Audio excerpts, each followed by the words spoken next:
Mambo ni aje? Mr. Technical Booster.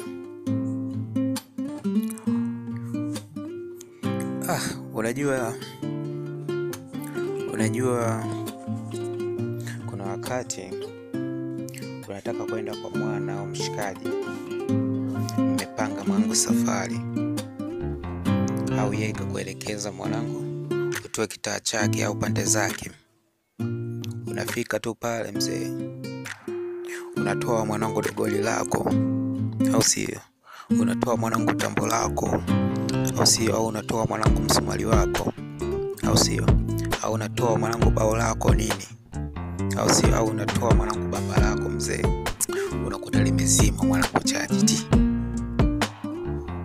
limezima.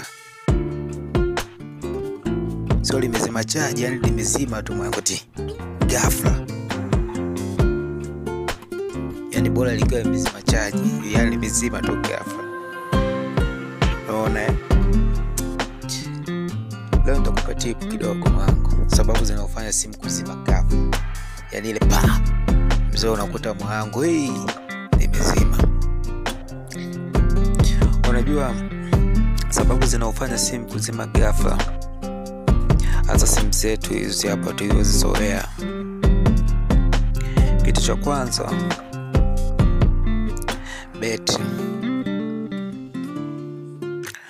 Wewe cheki kwenye betri. Betri ukitumia au simu umetumia kwa muda mrefu sana au miaka mingi sana, betri ina mtindo wa kuchoka. Baada ya kuchoka inabidi betri mara nyingi inabidi ubadilishe bwana, si ndio? Ndio hivyo. Mara nyingi mtu unavyonunua simu unaweza kukuta mwanangu betri iko vizuri, lakini unajua matumizi yetu mara nyingi mwanangu internet inatumia mwanangu kiwango kikubwa sana cha nguvu mwanangu ya betri au charge. Umeona? Kwa hiyo inaweza kusababisha nayo betri kuchoka. Umeona? Kuchoka. Sio hivyo tu, muda mwingine betri kutumia simu miaka mingi, si unajua inasababisha naye kuchoka. Kitu kingine kinasababisha simu kuzima ghafla, unajua kwa simu zetu zile Tecno ndogo, mara nyingi zile njia zake zile terminal ambao kama hazijakaa vizuri au terminal moja imeyumba au imecheza kidogo, zina mtindo na zenyewe zinasababisha simu kuzima ghafla.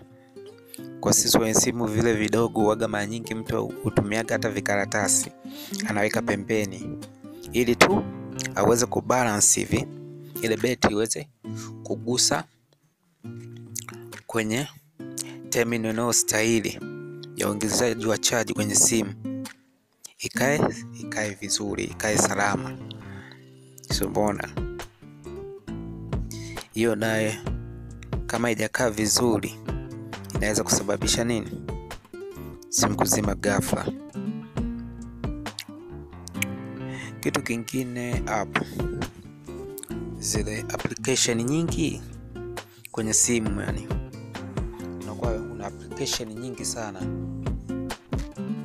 ambapo muda mwingine hata ukifungua tu unakuta zingine zinajipakua tu. Tumeona zikiwa nyingi, zina overdose, zinatumia nguvu nyingi. Ukuta simu muda mwingine mpaka simu inakuwa ina stuck. Simu haifanyi kazi, yani ina stuck. Itakuwa imeganda kwa muda mpaka itulie. Tumeona vizuri sana ucheki kwenye hiyo issue. Punguza matumizi, angalia na simu yako ina uwezo kiasi gani, yani ukubwa wa simu yako. Kama ukiona hivyo vitu vingine vina punguza. Ingawa sasa hivi kuna system ambayo unaweza kuweka simu isijipakue ovyo zile application ambazo zinaweza baadaye kukuletea simu kazima ghafla. Hiyo issue kama hiyo. Kitu kingine mwanangu tu, simu tu iki-overheat, muda mwingine simu tu joto. Imekuwa mwanangu joto kubwa kwenye simu. Utakuta tu simu yani inazima tu ghafla yani. Mzee yani unabidi uicheki, unaisikilizia pale. Kisha sikilizia ndio hivyo. Kikubwa kwenye hiyo issue, punguza tu matumizi, yani tenga muda usitumie simu sana kwenye vitu vingine ambavyo unaona mwanangu vinatumia asasa energy, yani asasa mtandao yani.